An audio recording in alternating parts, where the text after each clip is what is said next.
Hey everyone. In today's video, I want to talk about motor learning and strength training.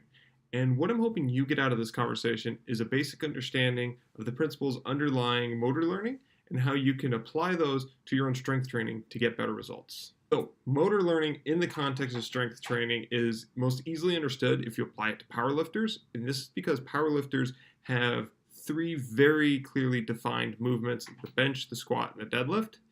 And each of these has a very different movement pattern that they have to go through. Motor learning is going to be the process by which they actually acquire the ability to do these movements. Not too often do you see a power lifter not approach a deadlift, or whenever they go to set up for their deadlift, they will do it the exact same way every time. This is because they've practiced it. That movement pattern is so deeply ingrained, and that's a byproduct of motor learning. And you'll see later on that that's part of the second type of learning. There are two different types of motor learning. There is fast and there is slow. The first one, fast motor learning, is an error-driven response. And basically what this is it uses errors as a signal to correct what movement is going on. So a great example of this is when somebody is moving and they go up to a box that could be loaded with a lot of stuff, might not, and they expect it to be really heavy.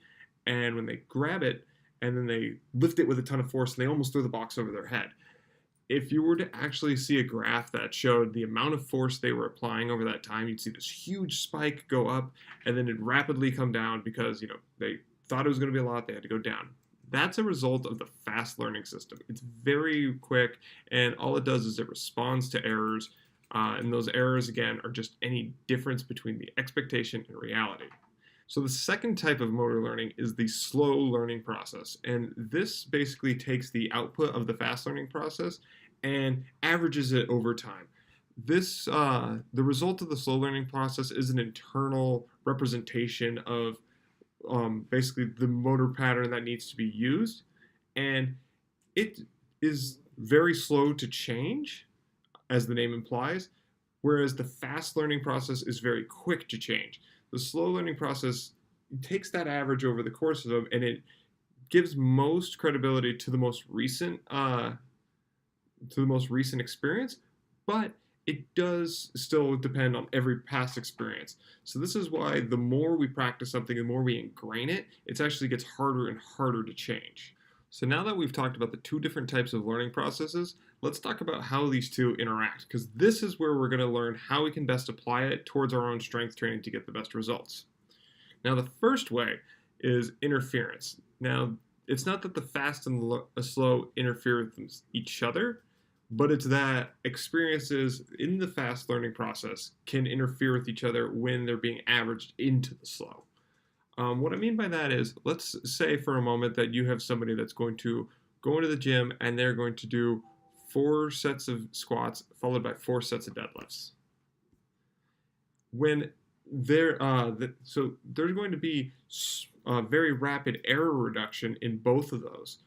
And that's going to be a product of the fast learning process. Now, when they get averaged together, you'd expect that, okay, the slow process did this for my squats, the slow process did this for my deadlifts.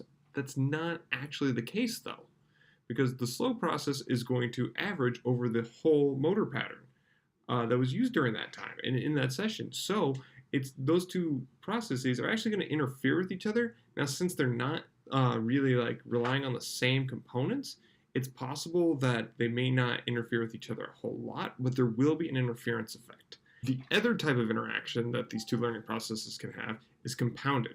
And that's going to basically be if I took those sets of squats, put them on day 1, and those sets of deadlifts and did them on day 2, and did them, 8 sets of 8. And this is what a lot of powerlifters do. And this gives an amazing amount of integration because there is no interference with different motor patterns. I'm using the exact same motor pattern over and over.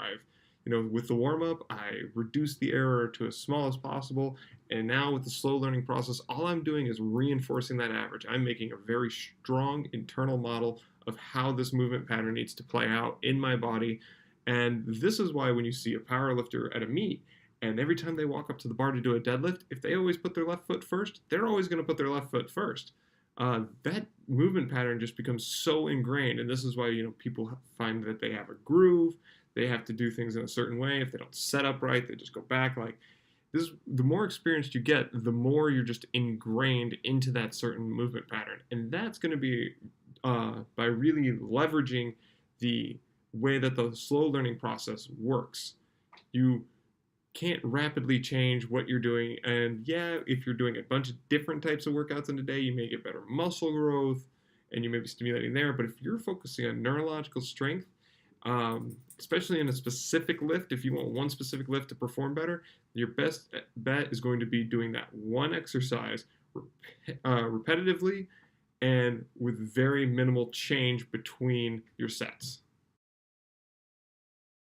Hey everyone, thank you again for watching the video. I hope you really enjoyed it. If you did, please leave a like and please hit the subscribe button. I hope you're enjoying watching these videos and this channel develop. I'm having a lot of fun playing around with this.